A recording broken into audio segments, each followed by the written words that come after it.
खुलुमबाय digital news नायगिरि साफ्रोमबो बयनिसिमबो बे समाव अननाय सिबिनाय खुलुमनायखौ जासिग्रोबाय। आं दङ दिनै बे क'क्राझार नोगोरनि ग्रीनफील्डआव 29 फेब्रुआरि खालि सानसेनि मेहेरगोनां हाबाफारिजों महायज्ञ खुंफुंनो थाखाय आखायाव लादों ब्रह्म धर्म क'अर्डिनेशन कमिटिनि दैदेननायाव। बे हाबाफारिया गाबोन 29 फेब्रुआरियाव फुंनि 5 बाजिनिफ्राय यज्ञनि अर फोजोंनाय हाबाफारिया जागायगोन आरो बे यज्ञनि अरा मोनाबिलि 5 रिंगासिम बे अखण्ड यज्ञ महायज्ञआ थागोन। दा बे हाबाफारियाव दिनै 28 फेब्रुआरि खालि 10 रिंगानिफ्राय गुरुदेव कालीचरण ब्रह्म आरो बिथांनि मावनानै गालांनाय बिहोमानि सायाव सावरायनाय मोनसे सेमिनारनि हाबाफारि दङ। सेथि खोलोबनि सेमिनारा जागायगोन 11 रिंगा 45 मिनिटनिफ्राय 1 रिंगासिम आरो 2 रिंगानिफ्राय 4 रिंगासिम नैथि खोलोबनि जिथु सेमिनार बे हाबाफारिया दिनै जानो थांगासिनो दङ। बे समाव नैबे ग्रीनफील्डनि जिथु यज्ञ मण्डपनि साखाथियाव थानाय गासै साखाफारा सोलिगासिनो दङ। दा बे बिथिङाव साफ्रोमबो नायगिरि बिथांमोननिसिम दिन्थिनो थाखाय आखायाव लादों बे विश्व शान्तिनि थाखाय मुलुग गोजोननि थाखाय बे क'क्राझारनि जिथु ग्रीनफील्ड बे ग्रीनफील्डआव मोनसे जारिमिनारि महायज्ञनि हाबाफारिनि थाखाय बे यज्ञखौ होनाय जागोन। बेयावहाय गोबां लिटार गोबां माने बिबांनि प्रसाद आरो घिउफोर होनाय जागोन। बेवहाय जोंनि गेब्रेंनाय बारहावाखौ सोदांनाय जागोन आरो सुबुं माहारिनि गेजेराव गोजोन खौसेथि अनलायनायनि मोनसे नेरसोन हिसाबै नैबे महायज्ञआ जोंनि गेजेराव दिनै जानो थांगासिनो दङ। बेखायनो हारि धोरोम राव बासियालासे गासै सुबुं माहारिफोरखौ बेयाव बाहागो लागोन होननानै खुंथाय आफादनिफ्राय फोरमायथिदों। बे समाव आङो मिथिनो नाजागोन ब्रह्म धर्म क'अर्डिनेशन कमिटिनिनो बे हाबाफारिखौ दैदेननाय मानव गेदेर बिथांमोननिफ्राय जोङो गोबां बाथ्राफोरखौ जोङो बे समाव मिथिनो नाजागोन। महायज्ञनि जिथु गाबोन 29 फेब्रुआरियाव महायज्ञनि हाबाफारिया फुंनि 5 रिंगानिफ्राय मोनाबिलि 5 रिंगासिम जागोन। दा बेवहाय मा बेसेबां बिबांनि प्रसाद आरो घिउफोर जगार खालामनाय जादों? गिबियाव खुलुमनाय जासिग्रोबाय गासै नायगिरि बिथांमोननिसिम। गाबोन फुंबिलिनि 5 रिंगानिफ्राय बेलासिनि 5 रिंगासिम अखण्ड यज्ञ जागोन। बेखौनो महायज्ञ होननानै बुंदों। बे जाहैबाय जोंनि ब्रह्म धर्मनि बुंनो थाङोब्ला नैथि गेदेरथार यज्ञ बे महायज्ञ।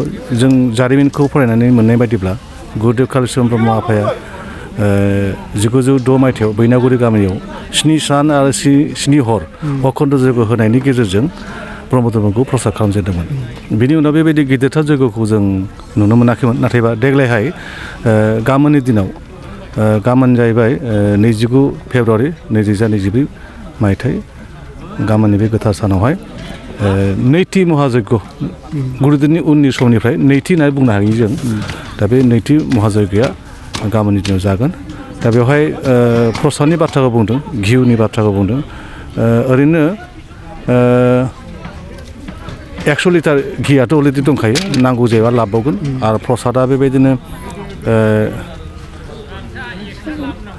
7 कुइन्टेलनिबो बारा दं आरोखि दा बर्थमान। आरो नांगौ जायोबा लाबावगोन। आरो फिथाइ सामथाइ बेबायदिनो दं 25 कुइन्टेलनिबो बारा जाबाय खोमा फिथाइ सामथाइ।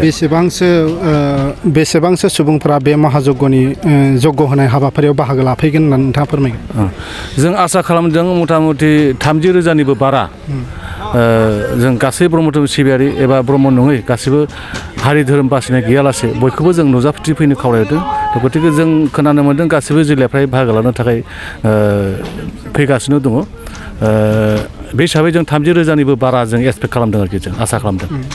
दा दुलाराय ब्रह्म धोरोम आफाद आरो स्वरुप स्थिति प्रसार संसदनि दैदेनगिरिफोरा बेयाव जथायै यज्ञ होनायनि हाबाफारियाव खौसेयै बाहागो लागोन। बे बिथिङाव माबायदि फोरमायगोन? नंगौ, माने स्वरुप स्थिति प्रसार संसद आरो जोंनि दुलाराय ब्रह्म धर्म आफाद मोननै हान्जानि जे दैदेनगिरि बिथांमोनखौ जों गाबोननि दिनाव फुंनि 5 रिंगायावहाय सानैबो दैदेनगोन, सानैजोंनो फोजोबहैगोन आरोखि। बेबायदिखौ जों साखाफारा खालामदों। मोननैबो हान्जानि दैदेनगिरि आफामोना अधिष्ठाता आफामोना अलरेडि दंखायो, जोंजों दंफाखायो, दाबो दङ। नैबे सेमिनाराव बाहागो लागोन। गतिके आसा खालामदों गाबोन खुब मोजाङै बे हाबाफारिया जाफुंसारगोन। दा मुलुगनि गेब्रेंनाय आबहावाया जौगानि गेजेरजों सोदांजायो होननानै धोरोम फोथायारिफ्रा फोरमायो बे बिथिङाव मा फोरमायो? नंगौ जोंनि जयग'आनोथ' आथुमब्रै जिउ जिबिनि मंगलनि थाखाय होनदों आथुमब्रै जिउ जिबिनि गाहामनि थाखाय होनदों बे बिश्व शान्तिनि थाखाय शास्त्रआव लिरनाय मथेबा उरन बुरन गजन आरो भ्रमण बिरग्रा जिबिफोर हा सिङाव थाग्रा दै सिङाव थाग्रा जिउ जिबिफोर ओमफ्राय दंफां लाइफां ओमफ्राय भ्रमणनि गेजेराव जों मानसि मोसौ मैदेर उन्दैनिफ्राय गिदिरसिम गासै आथुमब्रै जिउ जिबिनि मंगलनि थाखाय हाबा मावनाय जायो होनना बुंदों शास्त्रआ बिदि होनदों गतिके बे गिदिर जयग'नि गेजेरजों निस्सय मुलुगा गोजोन जागोन आरो शान्ति जागोन। गोजोननाय थाबाय बाबा। दा जोंनि गेजेराव दङ सासे बैसोगोरा आफा बे आफानिफ्राय जोङो बे महायज्ञआव बाहागो लानानै माबादि जाफुंसार होनो सानदों दा बेखौ आफानिफ्राय मिथिनो लुबैदों। दे ओम प्रणब ज्योतिषर दिनै नैबे महायज्ञआव बयबो लैहोर लैहोर फैगोन होननानै आं मिथिनो मोन्दों। आंबो गोसो गोथारै नैबे महायज्ञसालियाव नुजाफैनो हाबाय। आं बिराद गोजोननाय मोन्दों। मानो होनबा बेबायदि खुनु दिन आं नुफेराखैमोनबो आरो मिथिफेराखैमोनबो। बेनिखायनो आं दिनै बेवहाय फैनानै गोजोननाय मोन्दों। आरो बे महायज्ञखौ ओरैनो खालामाखै, बिश्व शान्तिनि खारनै खालामदों, मुलुग गोजोननि खारनै खालामदों। बेनिखायनो बयखौबो आं खावलायदों बयबो लेंहर फैनानै नैबे जयग'सालियाव जाहाथे बयबो नुजाफैनानै जोंखौ सहयोग होफैयो, जाहाथे बयबो सुखि शान्ति सुखि गोजोनै बे हाबाखौ खुंलांनो बयबो मोन्थाय मोन्थों। आं बेखौनो खावलायनानै आंनि बुंनाय सुंद'खौ दोनथ'बाय। ओम।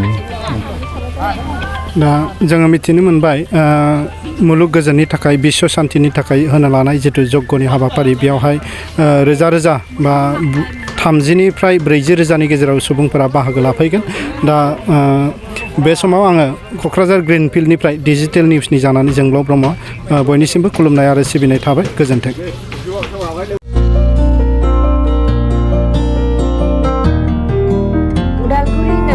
शंकरदेव मिशन हाई स्कुलनि साखाथियाव थानाय रेगे-रेगां दख'ना गलायाव लफाय, FNF, महर ब्रेन्ड, बिबार ब्रेन्ड, आर'नाइ ब्रेन्ड, जुरिपाट, माथानि बायदि बायदि रोखोमनि दख'ना, आर'नाइ ब्लाउस, फालि आरो बर'नि साबसिन हामसिन आगरनि जिफोरखौ हलसेल आरो रिटेल मोन्नैबो बेसेनाव बायनो हागोन।